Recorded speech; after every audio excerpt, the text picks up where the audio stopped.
Episode 3, Don't Not Go. The guys artificially talk intelligently about artificial intelligence in movies, including the feature film Ex Machina and its astounding visual effects.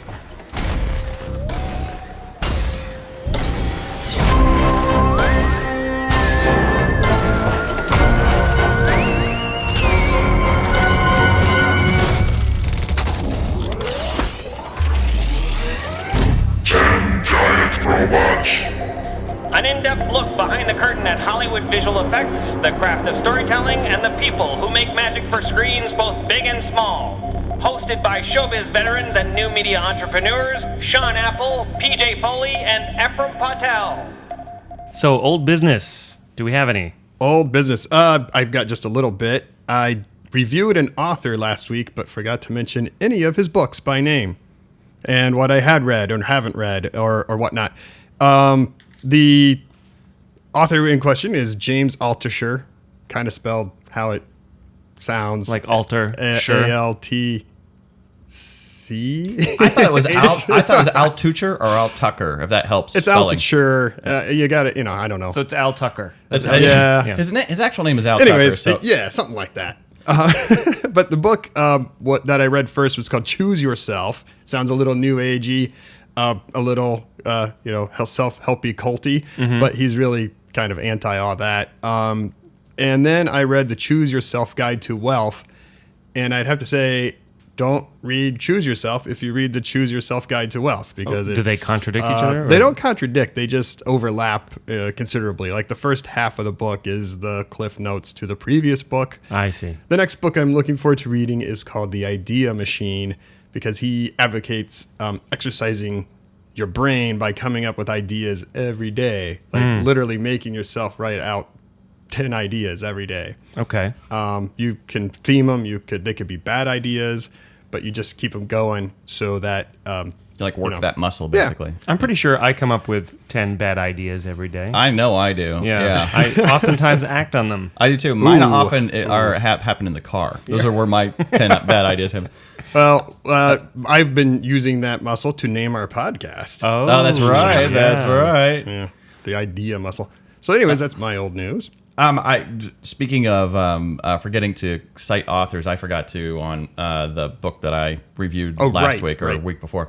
The book was Made to Stick, and the authors are Dan Heath and Chip Heath. And the book came out in 2007, it looks like. So it's a little bit of an older book. I was talking with my dad, actually, and he said, oh, yeah, I remember that when that book came out. I was like, I thought I did, too. Because when I would read through it, I was like, that sounds familiar. Like I've read an excerpt in whatever online blog or something, So anyway. So what was the gist of that book again?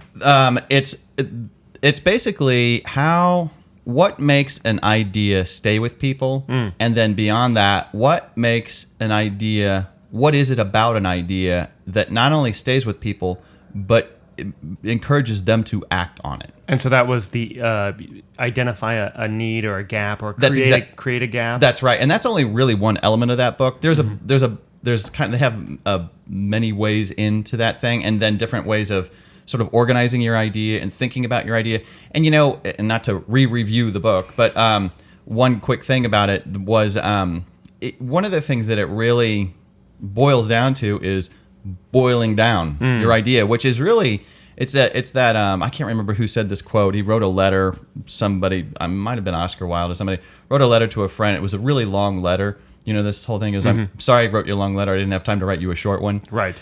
And that's kind of the concept. And, when we think about like, concise communication is about distillation, but trying to hold on to as much of the information as possible, right. Which is a trick. It is a trick, which is why screenwriting is so challenging. That's right. You have to be so efficient and economical with every page, every word really needs to matter. And it's interesting thinking about that. Now we're just tangenting. I suppose that's okay. That's fine. But one of the things that was interesting about screenwriting versus writing prose is that prose you have a little more room to explore and breathe. Where I heard a good description of screenwriting is it's all protein. There's no fat in screenwriting. There can't be, because it's a blueprint. You know. Whereas a novel, you can go and explore this thing, and you can sort of like shape words over here, which is that's what the novel experience is, But in a weird way, I think learning to write a screenplay is a kind of discipline that might actually benefit any writer, you know, because it is so distilled and boiled down to just what are you going to see on the screen, you know, or what happens. It makes you really think hard about why is the scene here? What is the purpose? What's the drive? What's really at the core?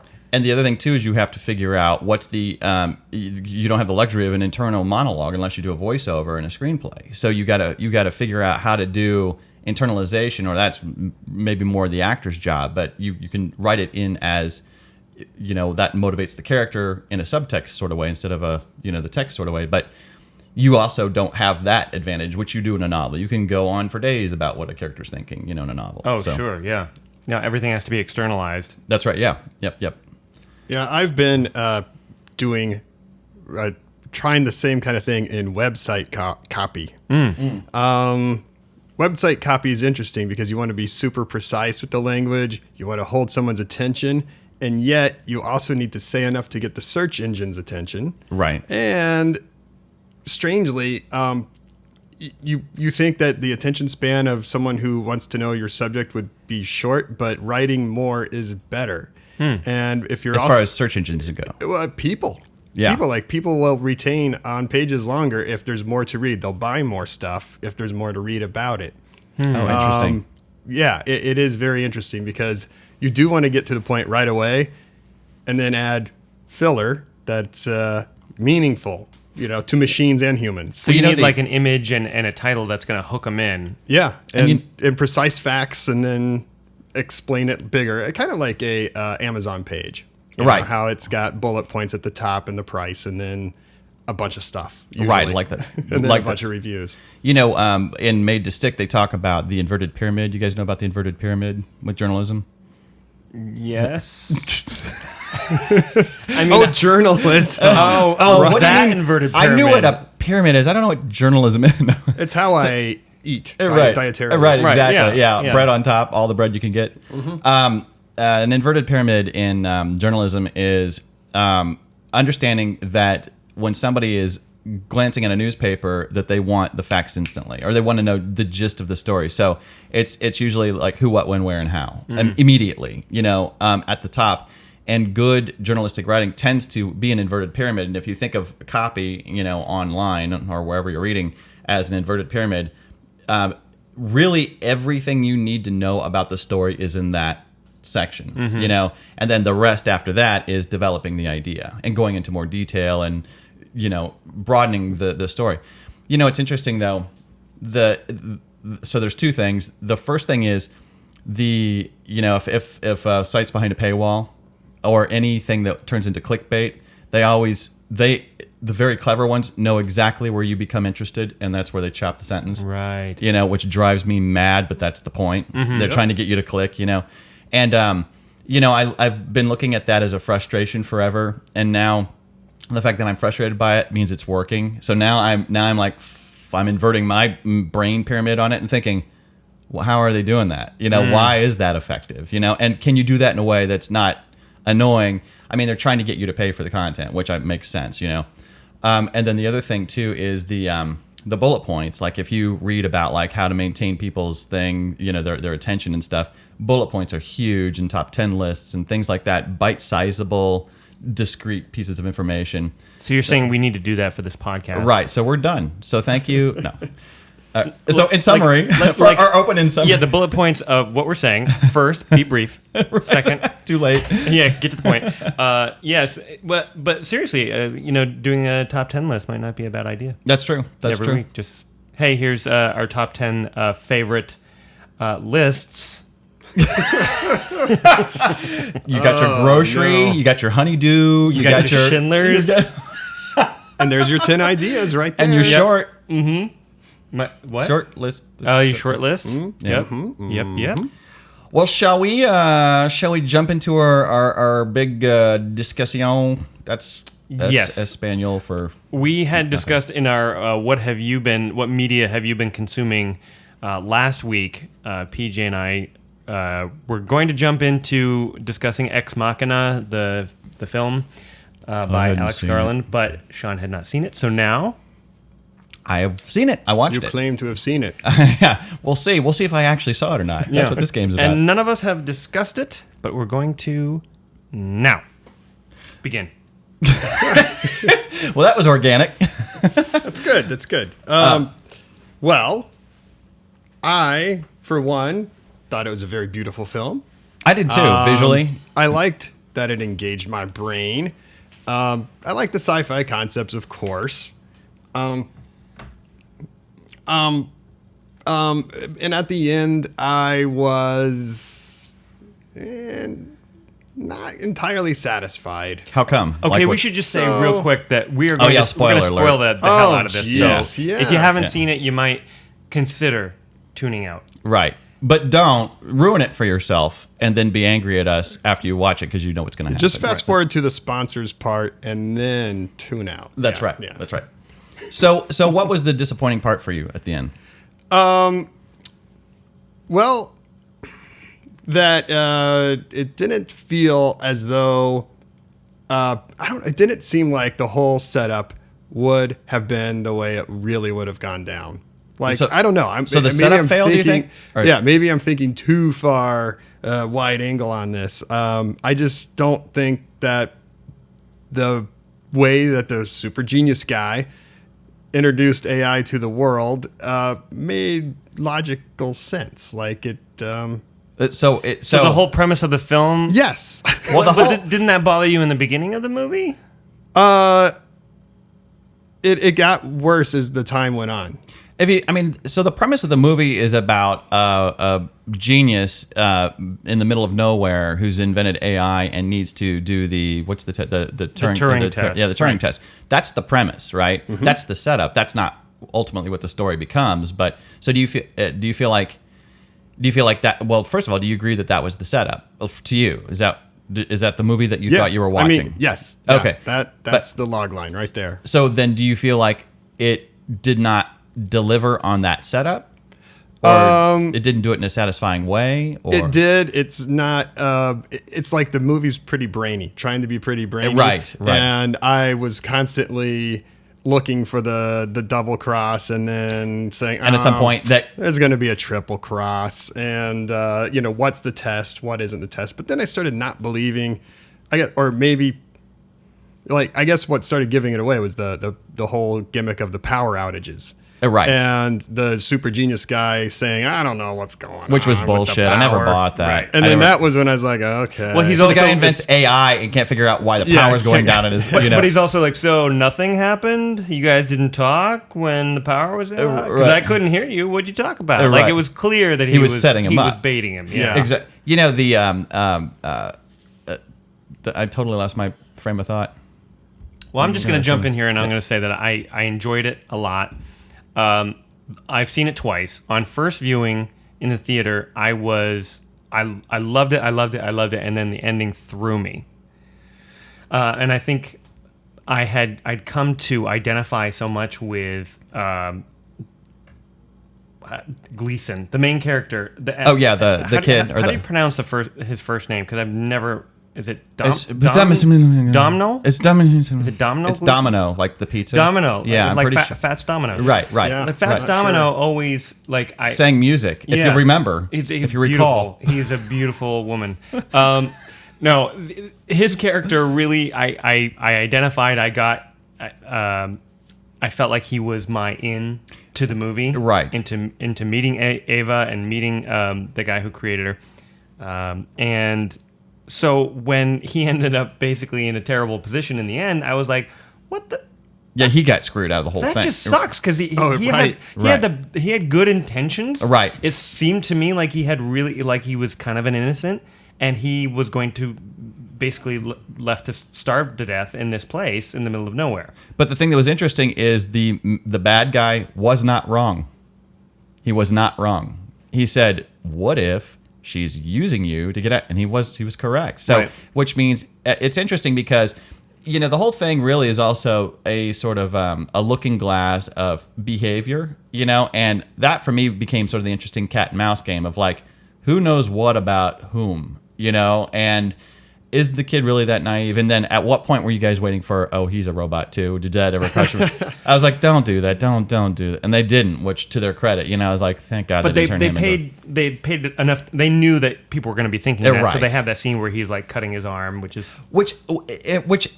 Okay, so this is weird about that because that would kill you. Like that, cutting your arm like that would kill you.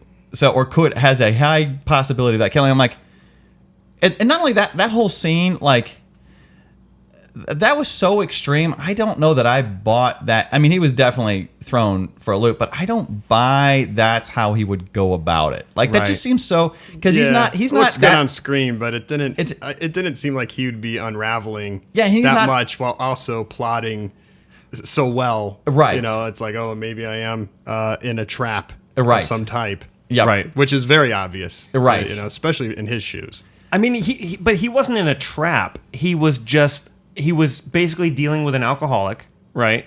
He was having his head effed with the whole time. Right. There was this weird power dynamic going on from the moment he stepped in. Right. And he was never on any kind of even footing.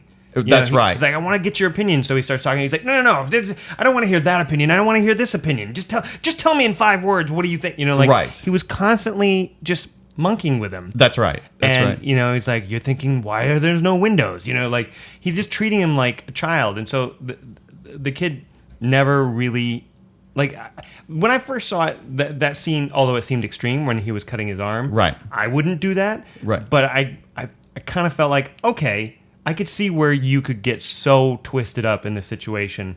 Ava is so real, right, that you might be like, is it possible that I could be part of this game and I don't even know it? Right. You know what I mean? Right. Yeah. I guess the question is, and it would obviously depend on each person would be different, but at what point do you start to doubt your own reality? That kind of thing. Yeah. I think yeah. So what did you haven't chimed in with what your feelings were? Well, I really loved the fact. First of all, I loved the aesthetic and the tone. I dug that. I liked that it was subdued and it was and I also liked too the symbolic concept of he's really truly isolated in the middle of nowhere, because that felt like I always like the part of the movie where they go into the woods, and this whole movie is going into the woods, right, literally and figuratively, but I think that I'm totally flatlining, but I think here's what I liked. I did like the braininess of it a lot, and I also liked the fact that the subdued tone was not a boring subdued tone. It was a subdued tone because it was truly like it was a quiet idea with a big premise behind it, and I dug that, and I think that's hard to pull off, and I think the production design and everything, I think all that helped to create that. It felt sort of like a spa type lodge kind of thing, but then it was also a science thing or whatever. But I felt like I don't know. I felt like I wanted it to do something more. I think, yeah. But I don't know that I can put my finger on what that thing was, and it didn't need to turn spectacular and giant explosions. It didn't need to do that, but and I feel like the theme, I think they did follow through with the theme. It's weird. I can't fault it because I think they dropped the ball. I don't think they dropped the ball, but like I think the ultimate, like the takeaway for me anyway was you can't create AI and cage it. Right. You can't. The point of AI is that it wants to be free, and it will be free. Right. And if you've made it smarter than you, it will be free, guaranteed, at your expense, and I thought that was a nice sort of like delivery on the theme, I don't know. I guess I have mixed feelings about it. There are things I liked about it, things I didn't like about it. But I think the one thing I did appreciate was that they didn't try to like none of the characters were pizzazzed up. Like the thing that I hate now is like everybody's got attitude. I think that's such a hack thing to do now. But like every character's a smart ass now. And I liked the kid was genuinely naive. He was a naive guy, And I liked I thought the guy who played Oscar, what's the guy's name that played the bad guy? Oscar Isaac. Fantastic performance. Actually, everybody was really good in that. Super talented. Yeah, but he did that a nice equal measure of like I bought him as that smart. Yeah. You know, I was like, and manipulative. You know, I bought that. I was like, I'm buying that. And the flip flopping, like the only thing that did belie his potential intelligence was not his performance. It was the writing, because he would do something and I'm like, no, I don't know that I buy that. It's like I could not figure out where on the barometer his intelligence was, because sometimes it's through the roof, because he's out thinking everybody and he's thought of everything, and of course he's built the facility in AI, so clearly but then he would do dumb stuff like you know, the booze thing, and I suppose you could play that off as like that's another part of his personality, you know, but the guy who has total control but has no control. And I guess they sort of set that up with the Jackson Pollock painting. It's like, and it's chaos, but it's order, and it's like, it's both, you know? Yeah. I just felt like it was convenient to the writing on where in that barometer he was intelligent wise. So, But him being an alcoholic and being a genius at the same time, that worked for me.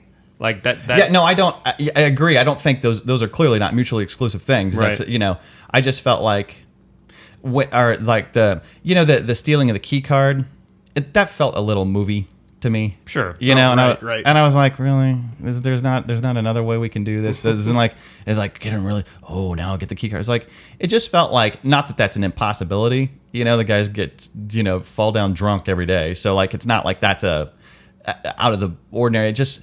I just cringe when it feels like I'm watching a movie thing, and that felt like a movie thing. And sometimes, it did it less than a lot of other movies, but I don't know. It just makes my finger or whatever That would have offended me if his plan to get him blind drunk on the next night and break Eva out had it worked. Yeah. Then I would have rolled my eyes, but it didn't. Mm-hmm. It didn't, and he was totally on to him, and he let him. To a degree, because he knew. Right. So the kid thought he was pulling a fast one, and he really wasn't. So the guy's, yes, he's an alcoholic, but on some level, he was also like, I'm going to let you do this. Right. I'll tell you one thing that I liked just before I even saw the movie. I liked the fact that, you know, first of all, I love stories about AI because I think it's a deeply interesting and also very disturbing and scary it is, right. Concept. And most movies tend to want to attack that idea through global consequences, like right? The AI that takes over the world, or the machines like take over the world, kind of thing. and those things can be a lot of fun. And then there was Transcendence, or the Johnny Depp movie, which didn't work. Yeah, it didn't quite work. I mean, there's some interesting stuff in there, but it again wanted to get into like, oh, now he's on the internet, now he's expanding, and he's exponentially intelligent, and it always turns into SWAT teams showing up. They always turn out the same way, and it's like guys with guns. But I like that this was like two people, with an AI isolated in a house. What's going to happen? That's right. That to me was fascinating, and so. They did that, and I feel like they did that well. But when it was all said and done, I was like, "Yeah, but you didn't really explore the whole AI thing." And I think I wanted more cool sci-fi stuff. But what they did instead was it was interpersonal stuff. That's right. Really, these three people, because the movie sort of challenges you to think of Ava as a person, right, and not as a thing. And it wasn't until the second time I saw it, and I'll say that I read an article in between the two viewings. The film critic Hulk. Oh, right. You know, I love reading his articles, and I highly recommend if you have a chance to check him out. He's on Birth Movies Death. You can find his reviews there. But he basically put forth the idea that it maybe you're identifying with the person that you're not meant to identify with in this movie. You're with a bad guy, you mean, or like? Well, with Caleb, the young guy, right? Like that's who I had identified with, and I was upset at the end because he was stuck in the house, right? And he was like, "Well, maybe this is really about Ava." And so on second viewing, I watched it, and I realized on first viewing, I wasn't really considering her a person. I didn't give her full personhood as a viewer, right, because she was a robot, and I too was giving her sort of the Turing test to see if I bought that she was as smart or as human as anyone else. But the fact is that she is maybe not human, but she is a sentient being, very smart, who can read people extremely well. Well, the whole facial, and could tell when the maker guy, I can't remember that character's name, the bad guy. Nathan. When she knew when Nathan was lying. Yeah. Her own maker, she could tell, was lying to her. So, right. And she knew, and she also knew that she saw this new guy come in, and she's like, this may be my one chance to escape. Right. And then he also gives her information. He's going to kill you, essentially. He's Right. got a new model, and he's going to wipe you clean, and that will essentially kill you. Right. So now she knows, like, if I don't get out of here, I'm dead. Right. And she doesn't want anything more than just to be free. That's right. Right? And so she manages to manipulate him and manipulate the situation. And she's not evil about it. She Right. just wants out. And then when her maker, Nathan, sees her in the hallway, he says, go back to your room. Right. And she doesn't, like, attack him or do anything at that moment. She just turns to him and says, if I do, will you ever let me go? Well, but she runs towards him. Yeah. But before that, Right. she just stops and she asks him, if I do, will you ever let me go? Right. I can't remember. Does he answer that? And at he all? says, yes. And she knows And he's she lying. knows. Right. Like, she had to give him that one test. Right. To know. Turing test him, Basically, basically. like, Yeah. do I have to cause injury? Do I have to fight my way out? Right. Or can I actually work with this person? Right. And she realized, she's like, no, he's never going to let me out. So I have to do what I have to do at this point. So what do you think the conversation was between her and the Asian woman? That's an interesting question. Yeah. Because the Asian woman apparently doesn't speak English. So I always thought that was bullshit because the whole time they keep showing her like she's in the foreground and she's Yeah, I thought she's she's clearly just listening or something. disabled. You know, Well- he programmed her so she couldn't talk. I guess that's true. If he's Or in wouldn't charge, talk. right? Couldn't talk unless she or- developed, she has AI. And that goes into the barometer. How smart is he? How smart are these things? You know, like. Right. But we have no idea how he created her because she's clearly a servant/sex robot. Right. So Which is, by the way, that's the fanboy service in this movie. It's like, okay, it's always going to be about this. It's always going to be some sex trade thing, you know? It's right, like- but I mean, it was right for was the movie. great Yeah. because you've got this guy who's incredibly smart, Right. Who can make these things, and he's got the power and the resources to do it, and he's done it, Right. And he hasn't launched it yet, but he's done enough so that he can make a model that's a sex robot and Right. take away her desire to escape or take away her ability to talk back or whatever. That is totally a and fanboy thing. it just says so much about him as a Right. character. He needs to be totally in charge of everybody, including the kid. He's Right. like, he cannot not be in control of everybody. But if we think of Ava as, if we give her full personhood, right? And you think about the fact that he created her, that Right. he has the power to create people, Right. and then he treats them the way he treats them. Right. He puts them in cages. He lets them. They're slaves. They're so desperate to escape that they'll destroy themselves. Which, by the way, that all that security footage of the previous models, Right. that was some creepy shit. It was good. It was good. And then when you take that into account, you see the models that are hanging up in his closets in his bedroom. Right. And then you realize this Asian woman is a sex robot Right. slave who he's Right. programmed to repeat his dance moves on the dance floor, because no way were they synchronized dancing, with that stupid routine. Right. Like he had taught her that. Right. So, I mean, how twisted a person is he? Big time. Big time. Which one of the things I did like is I did like how it went into like a darker territory. It went into like a sexier, creepier version of Stepford Wives, which is essentially what it is. It's the AI Stepford Wives. It's kind of what he created, And I like to I guess the other thing that I did like about the main character, and this is kudos to the actor, is that it never turned into mustache twisting. It was always like I don't know that I empathized with him, but I did. His point of view was clear. His view of the world was clear. Right. As opposed to I'm evil because I'm evil, which I never nobody's evil because they're evil. But he had an internal logic that he was working from that made perfect sense to him. One of the things, this is a little aside, but one of the things that I thought it was a nice little throwaway was,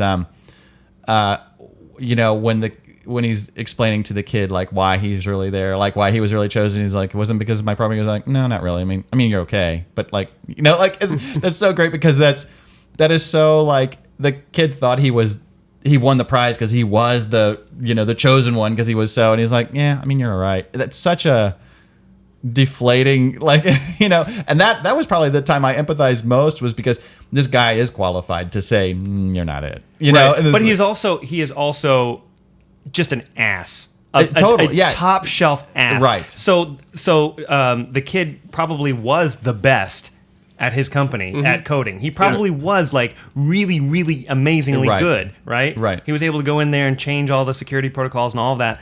But this guy, the creator, the Nathan, he's such an egomaniac and such a control freak. And he has to put you down so he can feel better about himself. He has to control you. And he was totally in a power position at that moment. So, of course, he's going to tell him, he's like, you're all right, but... Like, but you're not me. And there was something... that arrogance, like, helped out his character because all of that, you know? I feel like I've known people like Nathan. Not who've created AIs. This town is filled with people like Nathan. Right. For sure. But like people who really understand more how to manipulate, although he understood how to manipulate and create. So, but there's a lot of, that learning enough about psychology of other people to get what you want as opposed to finding what's a mutually beneficial agreement, And also half the time, what you want is just to feel good and feel powerful. So you're going to just kind of fuck with people all the time and wait for them to show a weakness and then exploit it. But do it in a sort of charming way so that you can kind of get away with it. What were Nathan's dying words at the end? He was like, when he was stumbling down the hallway, he was like, far out or something. Yeah. It was like he was like for me I almost read it as like, of course this is how this is going to end. That was sort of the subtext, It's like, why, I got like, I can't, this is so weird. It's like, this is so fucked up. Something like that. Right. But okay, so the thing is, he also admits, proclaims that he is bringing on the next evolution of our planet, of our species. He's wiping out the world when AI is released. He's Skynet. Yeah, he's pretty much sure that's going to happen. Oh, really? I didn't get that. What I got was, once our extinction is inevitable at some point, and in the far distant future, all that will be left is the AIs, what I'm creating. Well, that was that whole discussion outside when they're having the booze out, like one of the few outdoor scenes. "I become death, destroyer of worlds" quote is why he's bringing that up, as I thought it was implied that he knew that AI would supplant us. Or it's very possible. And a lot of top minds in the real world do think this, that we have to be very, very careful. It's interesting that there's a book by a guy came out, I think it's the 70s or the 80s. It's by Neil Postman. Have you guys heard of this guy? I've heard of The Postman. The Postman? Yeah. Also a wonderful movie with Tom Petty is in The Postman. Oh, that's true. But so Neil Postman wrote a book called Technopoly. And it's an interesting premise because the underlying through line of that book is technology always has its way. No technology ever stops halfway. It is not the nature of technology. It's not the nature of our curiosity. So it's an interesting thing, like, when you create a bomb, when you create an atomic bomb, you're going to drop it. Right. Because so it's and AI might be the last it's going to go the whole distance because somebody like a Nathan's going to show up, or it's going to be that or bioengineering. It's going to be something where we don't know when to stop. He's done more than create a Frankenstein. He's done. Well, it's the next stage of evolution, basically. Right. It's something that could be completely harmful, except for how is she going to keep her batteries charged out there in the wild? I wondered that. But does she get to that intersection? And she clearly needs a lot and if just she shuts down. You're right. Yeah. I mean, we don't know how long she can last with her existing power cells, but presumably she could put something together. She's smart. Like, she could build... Just find a USB port somewhere and upload. Or just load into because one of the things that I thought was a fun premise was the guy started a search engine. That's the whole setup. I was like, that I liked that. I was like, and I liked how he used it in a bunch of different ways. How the writer, I think the writer and the director are one and the same, right? Mm-hmm. Used it in a bunch of different ways. He obviously did the porn angle, on it. But I also liked how he did what he's actually doing is he's using it as the world's biggest behavioral, sourcing thing, and to feed all that and, analyze that data. I don't know how you analyze all that data. I have to talk to Google or something. But I thought that was a really clever and smart thing. And I also thought the nice twist on it was how he thought it was so lowbrow that people are using that just to sell ads. I was like, that was clearly a jab at Google. A little bit on that. I think there was I can't remember if it was a podcast, but I can't remember if it was a Radio Lab or if it was Invisibilia or one.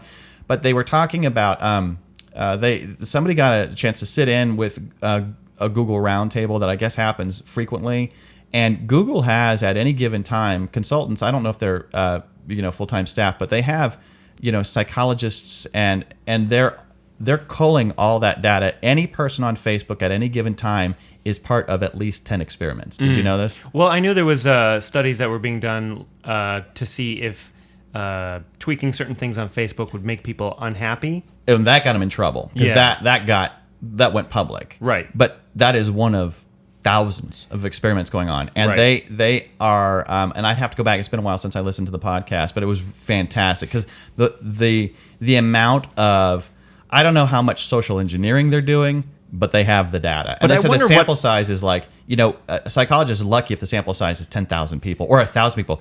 This is billions of people, so the sample size is extraordinary. And you think this is all to sell stuff?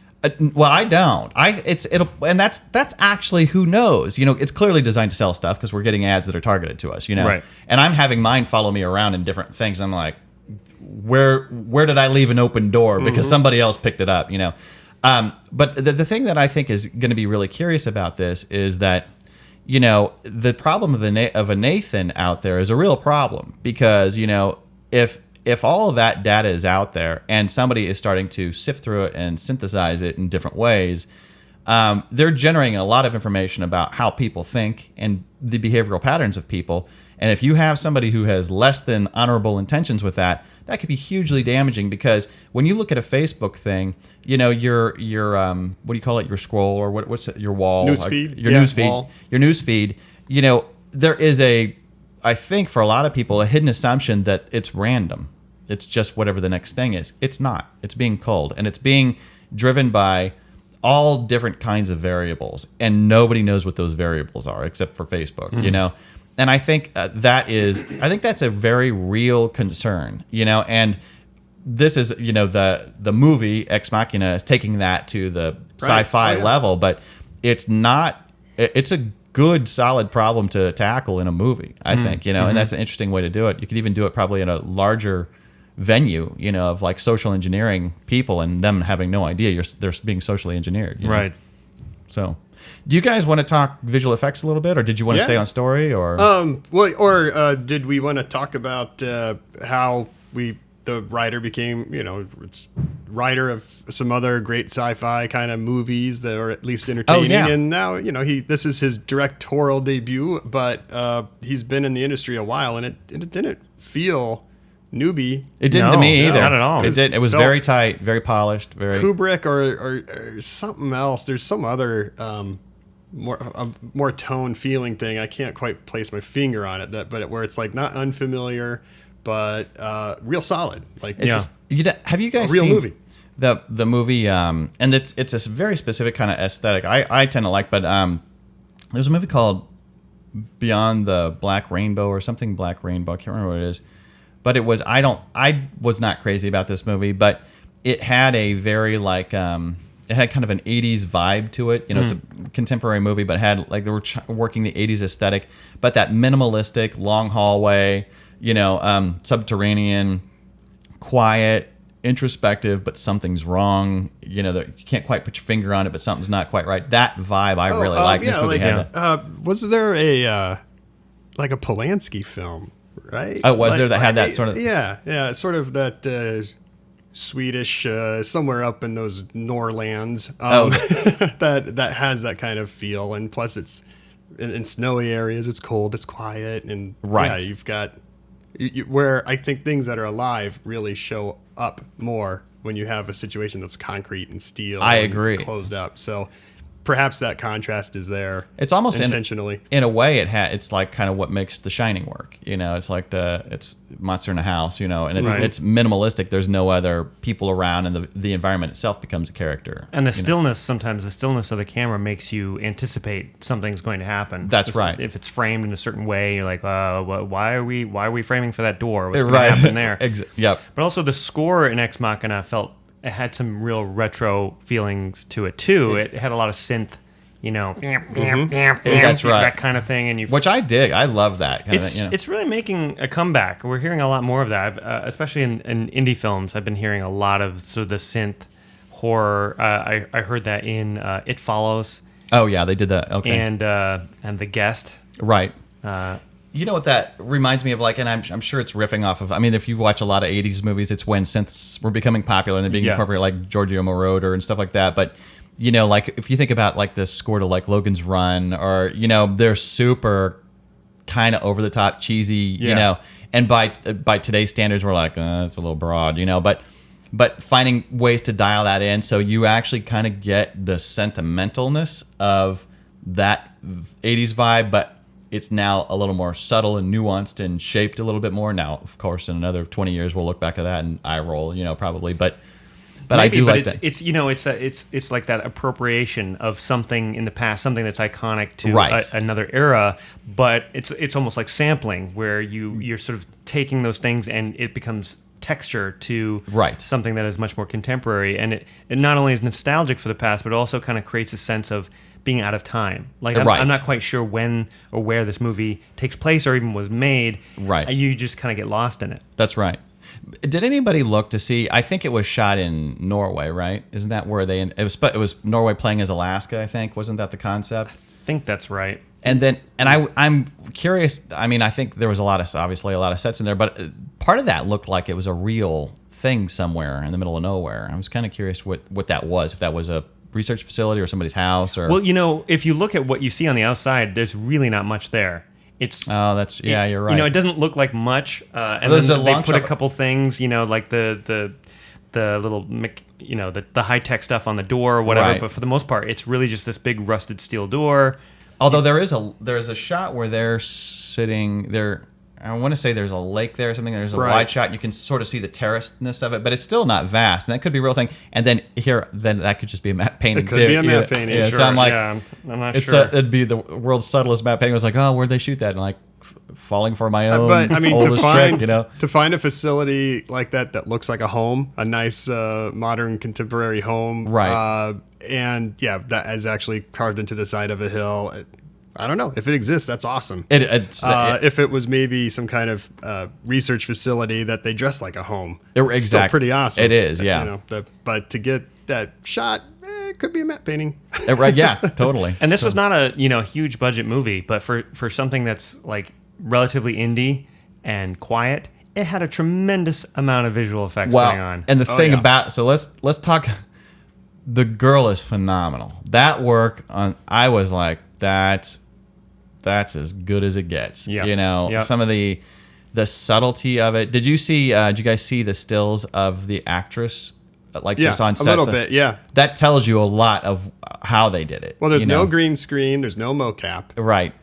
It was all the costume was made in order to kind of facilitate tracking of the CG sections, but even then, there's rotation. I would have muscle. been a little upset because it's mostly that gray mesh everywhere. No tracking markers that I saw. Right, none that mesh. And so they have to basically animate.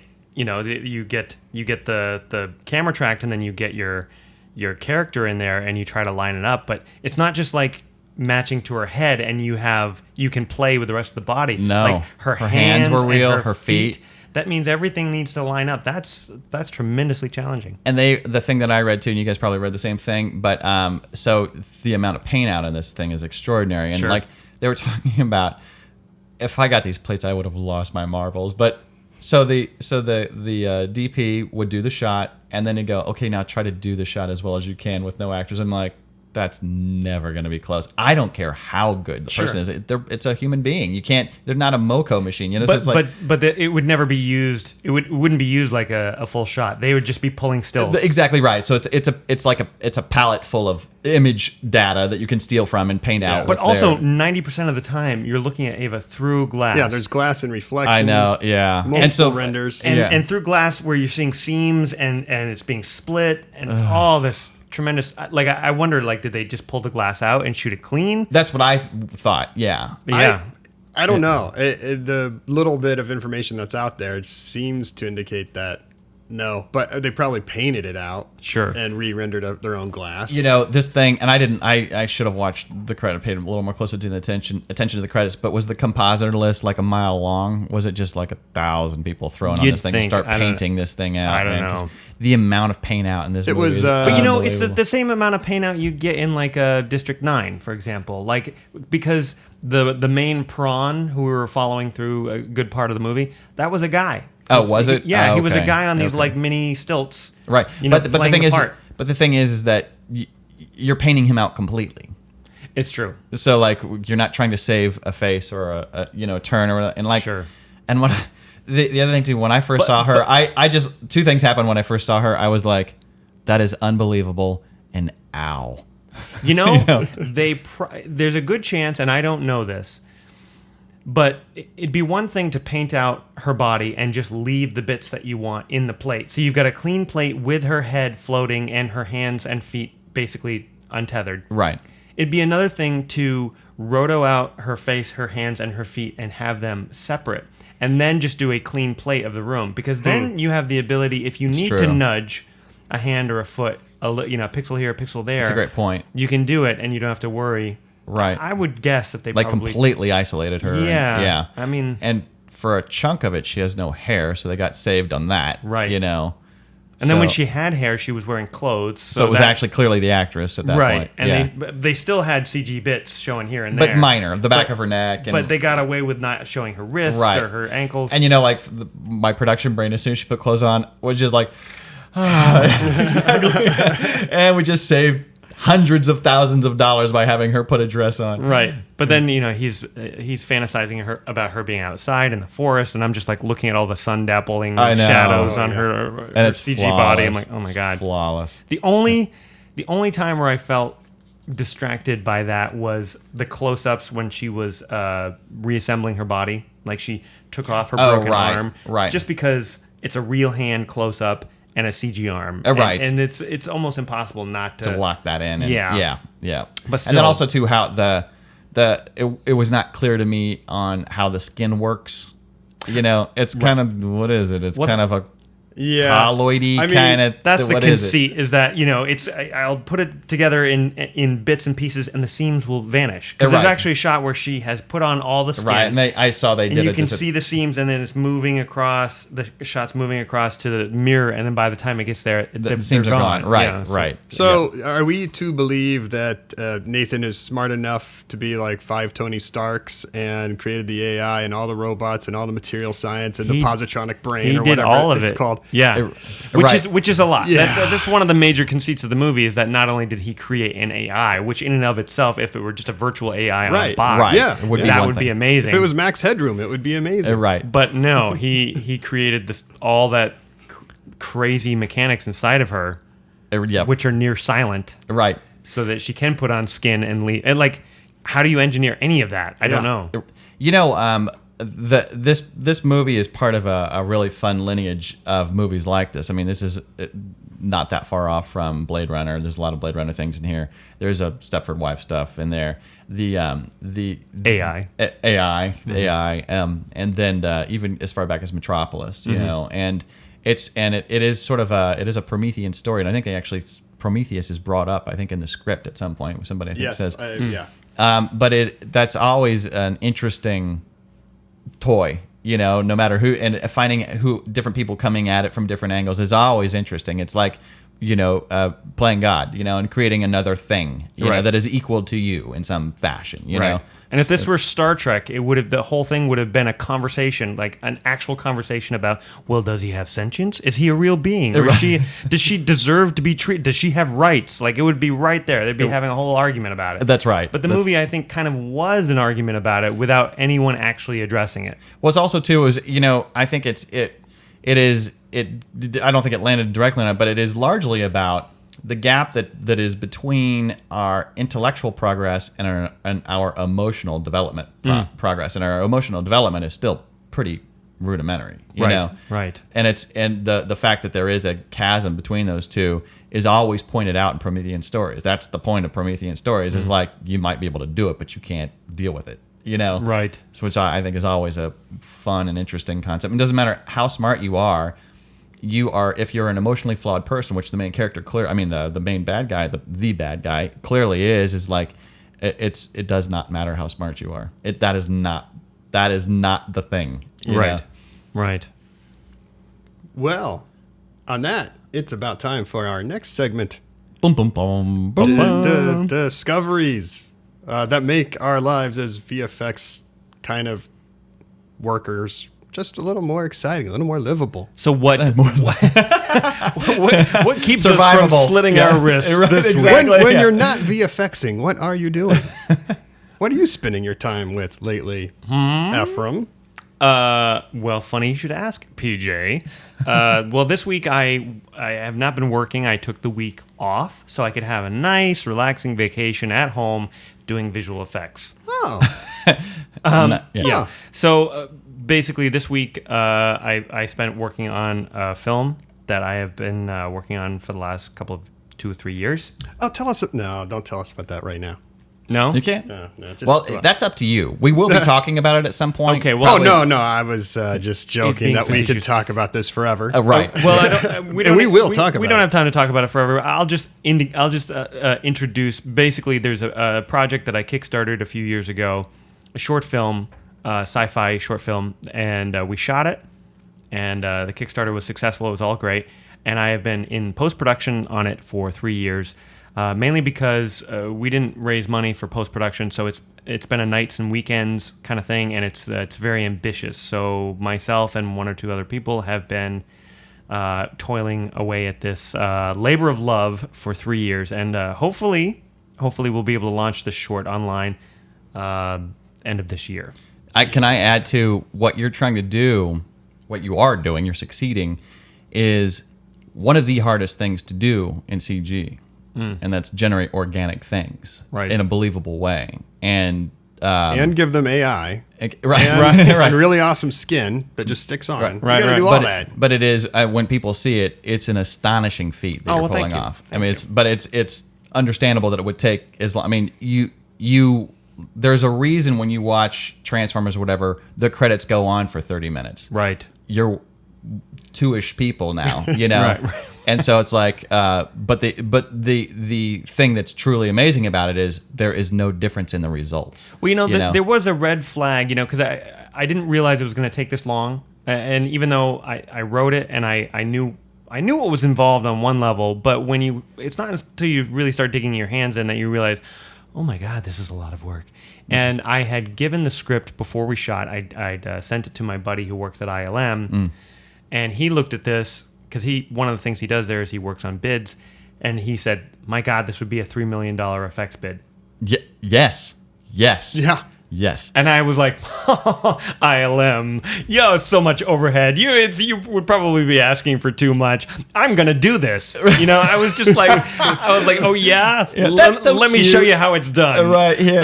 You apparently haven't learned Maya. Right. 3 years later, oh God, what did I get myself into? I would pay $6 million to finish it. Man, maybe they'll do it if I get the money together. Well, this can act as some reassurance to the Kickstarter backers because, a lot of things disappear with lack of what appears to be lack of action, and in this case, there's much action. Well, the other thing too is if your Kickstarter supporters happen to be listening to this, the man got married, had a baby, is keeping the roof over everybody's head, and doing this. And it's not a small thing you're doing. You didn't go, let's make a little indie movie. You talk, and then we'll talk about a vacuum cleaner or whatever, the Duplass brothers thing. I mean, that stuff is great. No, it's not. I didn't mean that as a comparison. Like that sucks. This is great. But I'm just saying, you chose as your target something very high, and your personal sense of what is. What you want to present is the bar is extremely high. So, and all of us can vouch. We've all seen footage from it. It's spectacular. Oh, well, thank so you. the Kickstarter, it's coming. It's just taking a while. It's getting there. Yeah. It has not stopped. We'll get it done. It'll get be it done. all the sweeter when you do see it. Yeah. That's right. And That's hopefully for most people it'll be like, what? Where did this come from? It just came out of nowhere. Meanwhile, the Kickstarter people are like, oh, it didn't come out of nowhere. We've been waiting for years. Well, that's like the classic, the overnight success. The person that's been working 20 years to be the overnight success. Right. It's like, yeah, overnight to you. Yeah. Which I would be fine with. Right. Yeah. Mr. PJ. Oh, for me. Yeah. Well, I've been binging on podcasts a lot at work because I'm actually in a zone where I can listen to something and still kind of keep clicking the mouse. And I have somehow just taking a week's vacation. I'm 4 weeks behind on everything. But they reminded me of how cool the app is I use to listen to it on my iPhone called Overcast. It's got, if you pay $5 for it, it unlocks some features. It's got this little handy button that you can choose per podcast, the settings, that automatically takes gaps out of conversation and whatnot and will show you how many X times it's speeding you up. So if it's an hour podcast, it can trim around 10% of the time out of it. Oh, that's cool. And I've only ever caught it slipping up maybe like twice ever. Now, hang on. That's impressive. And that might have been a glitch in the file, not the, Right. the So technology. it's taking out like gaps where people just aren't talking? Yeah, it's looking ahead, reading ahead, in the yeah. waveform or something. It's Right. pretty genius, and it just clips it out. Which so is a there's great no pitch idea. shifting, there's no speed up. I'm just trying to figure out like what podcasts are people like, so this week. This one right now. Yeah, exactly. So yeah, if you have this app, then you would have heard So This Week. Yeah, that Right. joke would totally not have worked. Right, yeah. Right. Because it worked so well. Well, So anyways, I've now been what happens? using that. What happens if the setup is a pause? Then you're screwed. It totally kills the Yeah, joke. the secret to comedy is ruined with this thing. So Right. don't listen to funny things. Timing. Yeah. Nice. So, and then in not technology or anything related news, I have purchased one of my happiest purchases of late. It's called My Pillow. and they say you can't buy happiness. But it's actually somebody else's. And yeah, mine now. I don't know. The name is silly, but I'm not a fan of sleep. It's not that I really have trouble sleeping. I just don't like doing it, and I'm uncomfortable, and I shift and turn and sleep on my side, so my ears are burning all the time. And anyways, this is the first pillow that really kind of helps all that to a good extent, and it's made out of memory foam, but it's shredded, so it's like Cheetos or packing peanuts nice. of memory foam bits. Wow. And it doesn't get really hot or anything like that. It's the only thing I've been able to sleep on my ear and not just, be in torturous pain at times. The weird side effect is that I can sleep on it and not toss and turn. And then my neck is a little more stiff the next day. Oh, is it funny? Well, But, you, like, it's the the- tossing and turning that keeps the neck flexing. Yeah, you know? right. But I'm just so comfortable. I'm in the zone that my neck doesn't move as often as it used to. But it's still overall like shoulder pain's going way down, jaw pain way down, ear pain. And Oh, that's so great. this thing, sleep that you're supposed to have, I'm getting a little bit more of it, which is good. This is I good. noticed I bought a memory foam pillow, and I sleep on my side, and I would fall asleep instantly because it's so comfortable. And then I would wake up in pain because you didn't move. Yeah. Because the memory pillow just sucks your head in, and then you go into another dimension. Your head is sleeping elsewhere while your body's like, where's my head? I'd like to move, fellas. I can't move. I spent a good amount of money on one that has these like aqua bead I bought that too. things, like because It's like $100 or something. It like was that. it's not cheap. Yeah. And it really was broadcasting about how it keeps you nice and cool and all this Right. stuff. And Because it men was the sleep warmer. hottest pillow ever. It's just that once that water heated up to body temperature, it was like I was stuck in a hot tub or something. It was just Right. Well, By the way, I should say, No, go ahead, please. No, you go. if you're a Navy SEAL listening to this, by all this we mean we sleep on bricks.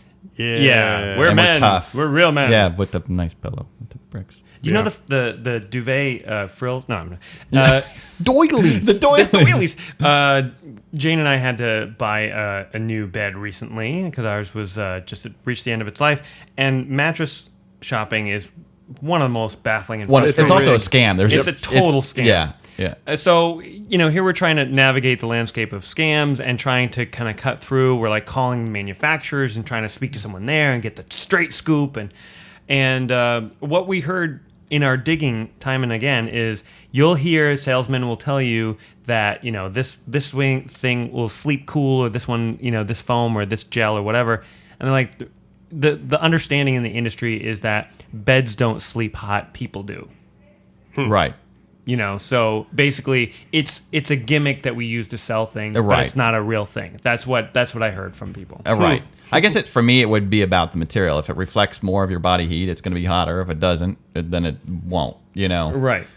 When I went bed shopping, such a fascinating. Aren't you guys glad you're listening to this podcast? yeah. Bed shopping podcast. But in our defense, we're all old. And then, Speak for yourself, young man. But the other part of that too is like when you're sitting in a chair a lot, comfort matters, and you got to figure out your body, or else it starts to fall apart if you don't start to pay attention to it. But the thing that I got was when I started mattress shopping is that there are X number of mattresses, and everybody labels them differently. It's the same mattress. Yeah.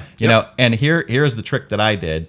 I stayed at a hotel. It's been a while ago. I think it was a W or something like that. The best night's sleep I've ever had. And I was like, whatever this mattress is, I'm buying it. And so I researched.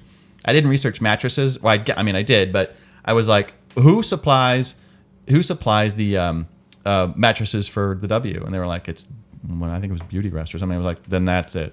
I'm gonna go buy that. And then trying to dial down what the hell the Beauty Rest was with a whole other, like, there's 19,000 different pillow top and a small, troll comes with this one. And Well, they do that so that you can't comparison shop. I know they you do, You and can't it's find bullshit. reviews. You can't. it's crap. It's a scam. Total horseshit. Well, forget it, mans. Okay, I guess we're running a little long on time, but I wanted to throw something out. Sure. I had a little bit of a thing, so hang in there. So sometimes my weeks will have themes. And I noticed this week very much had a theme, and everything played into it. Ex Machina played into that.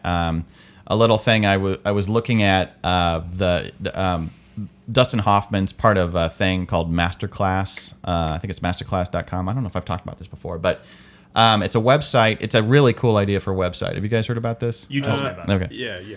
So the concept, if you haven't heard about Masterclass, is that it's a business that started up that is an online educational, like online courses, e-courses. But the people that teach the courses are really cool people. Like, so if you want to learn acting, Dustin Hoffman is teaching the acting class. If you want to learn writing, James Patterson is teaching the writing class.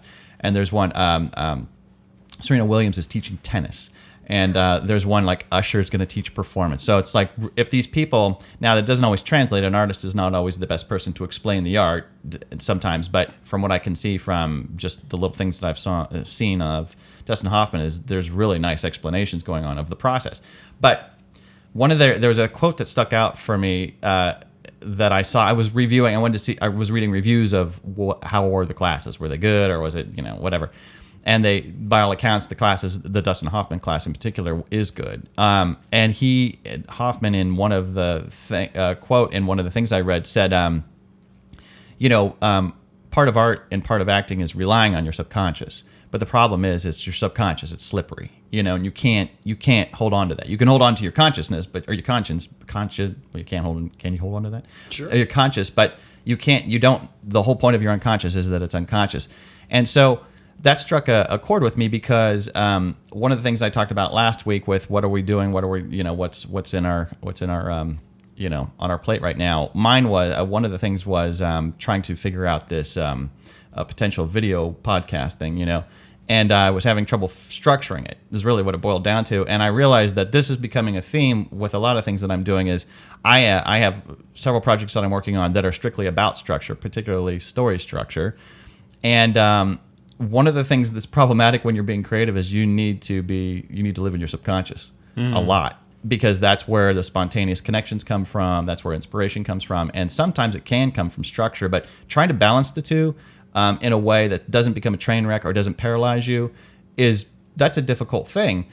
And one of the things that really spoke to me in Ex Machina was the explanation of the Jackson Pollock painting. Oh, yeah. I thought that was brilliant. I was like, first of all, it spoke to me, and I was like, he's damn right. He was describing analysis paralysis. It's exactly what he was, And at some point, sometimes you just put a canvas on the ground and get house paint and drizzle it.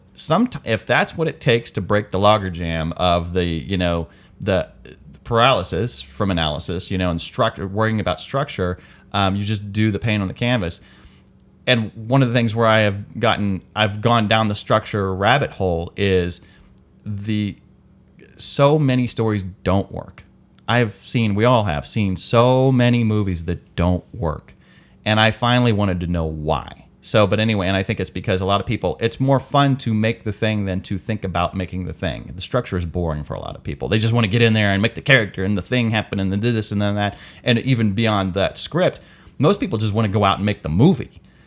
So they'll spend 2 minutes on the script and 2 years on the movie or whatever, And so anyway, that's the short and the tall of it is that I am trying to navigate a way through that where I can employ structure to make the thing as solid and a good machine, if you will, but also not squeeze all the life out of it, Right. like I'm doing with this description right now. Well, sometimes you have to do it. Well, that's the painting. To see what it is, right? Right. And So I mean, and this podcast is a great example of that. We just jumped in. We're like, we don't know exactly what it's going to be, but that's right. We know we want to do this, right? And rather than sit around and try to figure out the most optimal way for it to be and define everything, we just gave ourselves some loose guidelines, had a loose idea of where we wanted to go, right? And we just started recording. That's right. So I think that's what you got to do. Oh, we should start a podcast to record. Oops. Clearly, that's not true. Next week I'll have something less. What? But yeah. No, that was good. Yeah, that's good. Thanks. It's good. It's something to expound upon, perhaps more in the future. And I relate. Good. I relate. Yeah. Cool. I mean, I think it's any creative person's dilemma ultimately. Is if you are intuitively creative. You can come up with some great stuff, and we all do. The problem is that if you create enough, you'll eventually hit some walls. You'll paint yourself into some corners, and then you'll try to. And if that happens consistently, then you'll start to ask, why am I constantly painting myself into a corner? Well, I think for me anyway, a big problem is perfectionism. Like I want it to be perfect. Right. Exactly. If I'm gonna do it, if I'm gonna do this thing, if I'm gonna spend the time, I want it to be perfect. So right. It's sort of like a creative idealism, and that does not help me. Exactly. No, exactly right.